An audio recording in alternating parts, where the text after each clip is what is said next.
A federal judge in Cleveland awarded $650 million in damages to 2 counties in Ohio that won a lawsuit against CVS, Walgreens, and Walmart. The basis of the lawsuit was to hold these pharmacies accountable for their contribution to the opioid crisis. The lawsuit was brought by Lake County and Trumbull County, both of which are in Ohio.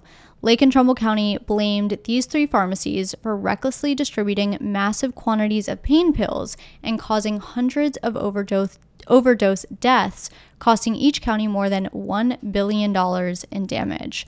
Notably, these counties actually sued on a public nuisance theory, alleging that the pharmacies created a public nuisance by not adequately restricting the way they dispensed medication. And the public nuisance here would be the addiction, the overdoses, the deaths, the funeral, like all of the costs and burdens that come with the opioid crisis. So the first phase of this trial took place in November 2021. It was the first time pharmacy companies had completed a trial to defend themselves in the opioid crisis. And the reason it was the first time they had completed a trial is just because typically these things will settle. Purdue Pharma was in a big lawsuit and they ended up settling for like $6 million. Because typically they know that they're in the wrong in some way, so they'll settle. But these 3 pharmacies took their chance. They went to trial. They made it through the entire trial without settling, in between. And, the fact of the matter is that the law requires these pharmacies to be diligent in dealing drugs. And a jury found that these pharmacies were not. These pharmacies, though, have already said they're appealing the verdict, calling the verdict flawed.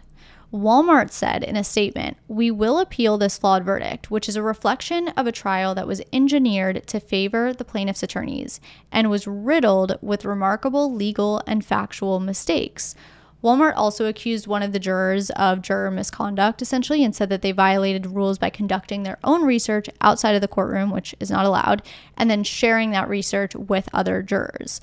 Walmart said that this lawsuit was an attempt to resolve the opioid crisis with an unprecedented expansion of public nuisance law, and that it was misguided and unsustainable. Walmart also said, instead of addressing the real causes of the opioid crisis, like pill mill doctors, illegal drugs, and regulators asleep at the switch, plaintiff lawyers wrongly claimed that pharmacists must second-guess doctors in a way that the law never intended. And many federal and state health regulators say interferes with the doctor-patient relationship. So Walmart, Walgreens, and CVS do not think that they should have been found guilty.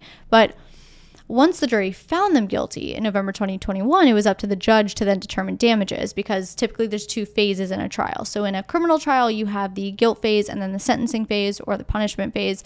And then in a civil trial like this one, you have the guilt phase and then the damages phase. So here, the judge ordered that Lake County is to receive $306 million over the next 15 years. Trumbull County is to receive $344 million over the next 15 years, and the companies are to pay nearly $87 million of that amount immediately to cover the first 2 years. The reason that Trumbull County got more than Lake County is because Trumbull County suffered more in damages. There were more pills dispensed, there were more overdoses, etc. So here's the thing. You may be thinking $650 million sounds like a lot, and it is. But when you look at the financials of these companies, it's really not that much. CVS brought in $291 billion in total revenue in 2021. Walgreens brought in $132 billion, and according to Walmart's 2022 annual report, they brought in $572.8 billion in revenue. So between the 3 of these companies, we're talking about roughly $1 trillion in total revenue in 1 year. And keep in mind that this judgment has to be paid over the next 15 years. So if we're talking like $1 trillion a year between these 3 companies, I guess we can estimate 15 trillion over 15 years. And then obviously, those numbers are total revenue. So you obviously have costs and everything that have to be deducted from that. But when you put the numbers into perspective, the 2 counties filed suit for $1 billion. That's a tiny fraction of the revenue of these companies annually. So at the end of the day, obviously they didn't get the $1 billion that they sought. They got $650 million. So it's possible that the judge felt that although these companies could afford $1 billion judgment, maybe he just felt like the pharmacies couldn't bear all of the blame for the damages suffered by the counties. Maybe he felt that part of these damages should be attributed elsewhere, like Walmart said, to the pill mill doctors or the regulators that weren't doing their job.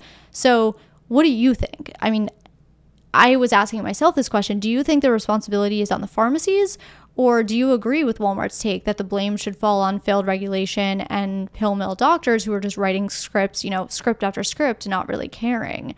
Definitely something to think about. And also, do you think $650 million is warranted here? Do you think it was too much? Do you think it was too little? Do you think it was just the right amount? Do you think these counties should have gotten the $1 billion they were seeking?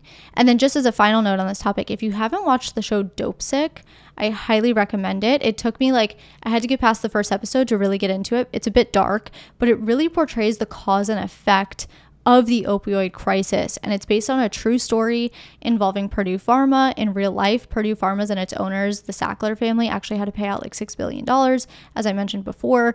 But it's a really good show, and it really gives insight as to what this opioid crisis looks like. And highly recommend. So that's what's going on with that. They have 15 years to pay their judgment. And if you want sources, by the way, go ahead and look on my website in the episode description for the August 22nd podcast episode. I have some links to sources there. That's always where I link my sources.